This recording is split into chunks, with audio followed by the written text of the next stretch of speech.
Alright, now we're in Aquatic Ruin zone. Stage 1. There we go. Okay, we got those arrow projectors, fire arrows, and these mole things. Those mole things are like the most annoying thing in this zone. Why? Because they can come out of walls. I got hit by that. How did I get hit by that? Anyway, rings. Give me more rings. 19 rings, I guess is the start. Okay, up here, and I'm gonna skip this, don't I? There's more rings. I need more rings. And this is gonna be a bit of a pain for me. Okay, I missed it. We're good. Let's try this again. And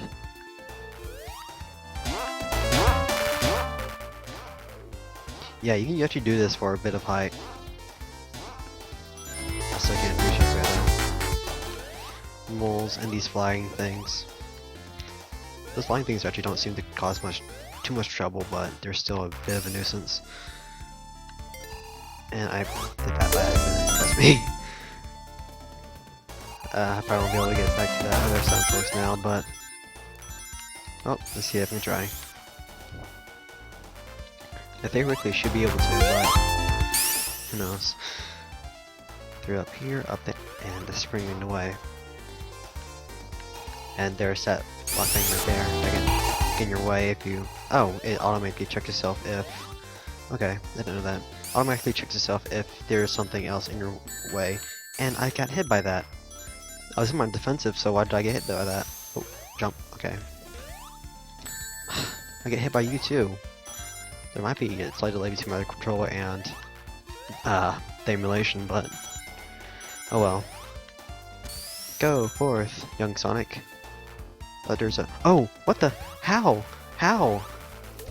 Alice okay. If you guys didn't see that, I'm pretty sure you guys didn't. But apparently, in terms of layering, and I mean like, you see how there's the hill, and then there's like leaves in front of that? Apparently, despite the fact that we should be on the same layer, apparently we're on different layers. So what happened was that Sonic and the mole creature robot were supposed to be on the same layer, but they weren't, so Sonic was in front in terms of layering.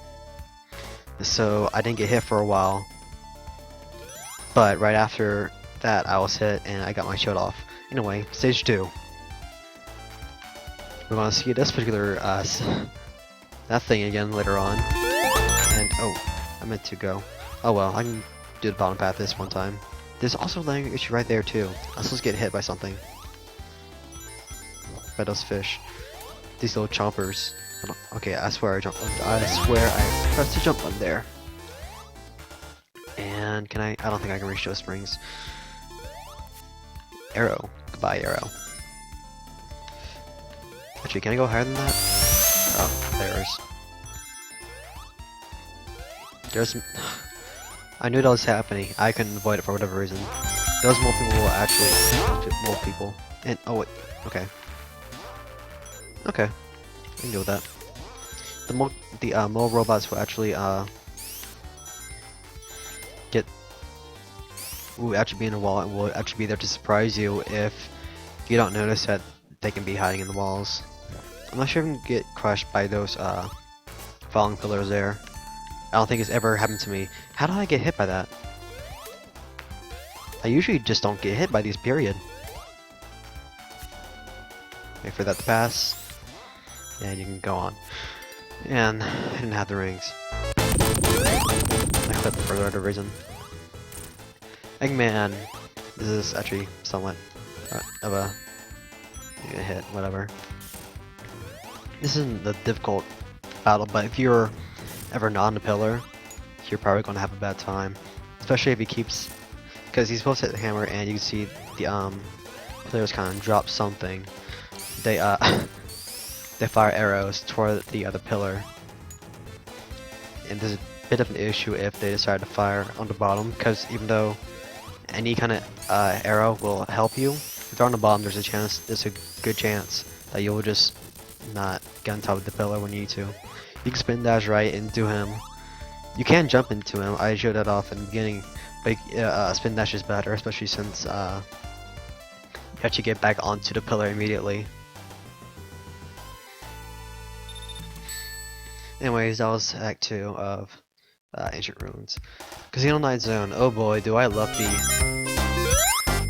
hip just for the jazz with its swing, and it's just amazing. And they kind of introduce a new enemy that never shows up ever again. First, creatures.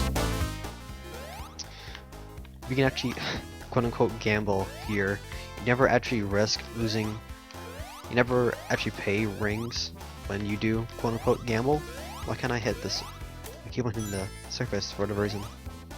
Invisibility, but I don't want it. Use this ring to get up here, and I lost my speed shoes. Great. And these things. If there's any reason why you're taking such a long time because you're on Night Zone, it's because of those things. You know, you can try to hit those up there, and okay, back up, no, down. Here's the special enemy type. Why? Because you can't jump on top of them. You also can't dash into the front of them, but he turned his back on me, so that's one way you can get dispatch of those enemies is to spin dash into the back of them. Don't get crushed, don't get crushed. Okay. Jump, okay, no, I guess. Okay. Is there gambling? Nope, there's points defensing. Yeah, there's a few things you can do in this stage. None of them are particularly interesting, except for gambling, quote unquote, again. Because that's one of the few ways to consistently get like 100 plus rings in the stage.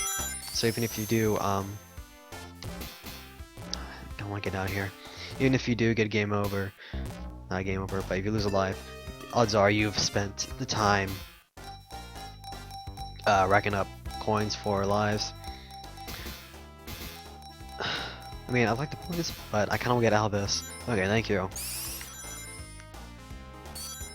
You know, some people love it because you can get a bunch of coins. And if you play your cards right, if I remember correctly, as long as you always pass like a 100-point marker, as in every time I get 100 rings, as in if it actually says 100 rings or 200 rings, that means I'd always get a life, despite the fact whether or not I actually collected 100 rings between. What I'm trying to say is, if you ever have 100 rings on the marker, it ever says you have 100 rings, as opposed to collecting 100 rings. That's what I'm trying to get at. But I guess it doesn't matter, considering every time you take damage, you always lose all your rings. You also get extra lives and continues by having a high enough score. But yes, this was a time when continues actually mattered, as opposed to Sonic 3, where you have a save feature, so the continues actually a lot pointless to a certain degree. Are you gonna turn around? Oh wait, are you frozen? How? How? Oh, you... Why? Okay, whatever. I spent way too long for that. Oh wait, see these special springs? Hold down A, B, or C, and you can charge up. That was a very lousy spring. Boing. Also, banding bouncing, I mentioned it earlier, but if you were to if you were to jump onto a badnik, and what happens is that it would actually jump you up to the highest altitude. Also, jackpot. How?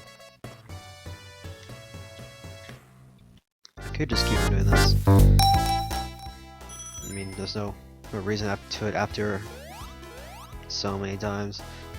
I could have made that, by the way. I just chose not to. But yeah, there's a lot of things that can actually benefit you and irritate you in this zone. You know, there's gambling, which gives you more rings, but you can also spend a lot of time here just hopping from place to place. Also, why am I not going all the way up? There we go. Oh wait, go up. Okay. Into the ring, into the stars. We haven't get that 5th emerald. I'm probably not going. If I get this emerald, I'm probably never gonna get another emerald just because I don't know where the signposts are. Also, this is the first stage to actually introduce using the half pipe, using gravity in the half pipe. Because what happens is that if you ever go above a certain altitude in the half pipe, you will actually fall down. Like you see the boundary up the top of the half pipe. If you were to ever go above that, you would actually fall down eventually. Anyway, you can just tap in any direction. You can stay on the half pipe if you ever need to. Okay, don't get hit by that. 110 rings? I think that's about more than I need. I need 50 more rings. Alright. Jump here.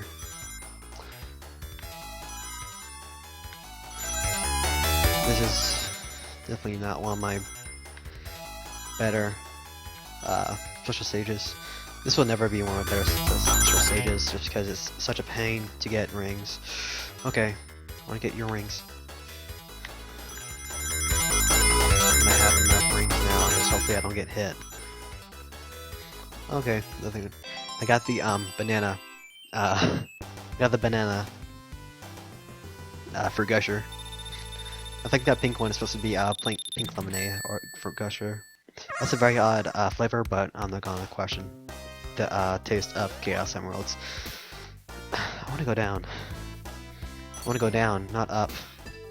And here's where the irritation starts. Boom. Don't squish me, don't squish me, don't squish me, don't squish me. Thank you, Mr. Blue Block. Yeah, like I said, these stages are just not very good. Down, down, down. Thank you. Oh boy, this place. Okay. I got lucky with that. That is usually the place where a lot of speedruns get killed just because... Mostly because that place in particular is so unpredictable. Like everything in this place is unpredictable, but you have to deal with it. Down here. Yeah, signpost there, but I don't have 50 coins, so just gonna be there if I get a game over here. Game over if I lose a life here. This is the 4th Eggman battle. Now this is actually be a challenge because this guy will just hover around, and if you're ever below him, he will actually do one of two things. If you're on the floor below him, he will actually drop that red bomb. However, how'd I get hit? Oh boy, no rings. If you're actually above, if you're actually like above the green petals, I think they are, he will actually try to grab you from above. Anyway, that was it. That's actually one of the more difficult boss fights because you have to deal with momentum and all that jazz.